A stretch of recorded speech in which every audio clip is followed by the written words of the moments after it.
Ito guys, naglilinis tayo dito. Nagtanim kasi ako ng mais dyan.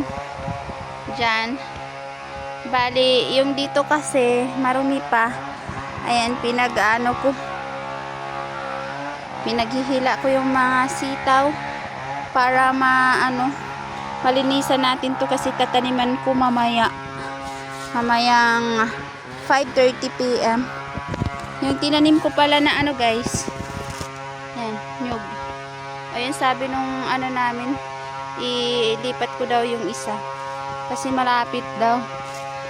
Ay, mayroong mushroom! May free mushroom tayo.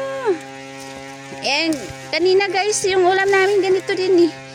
Ayan, may free mushroom tayo guys. Hindi man ganun kadami, pero lagyan na lang natin to ng iba't ibang gulay.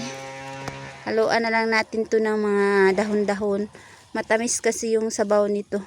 Si Mateo nakain na rin itong na to, mushroom. Ayan Ayan, free mushroom tayo. Ang tawag dito sa amin is libgos.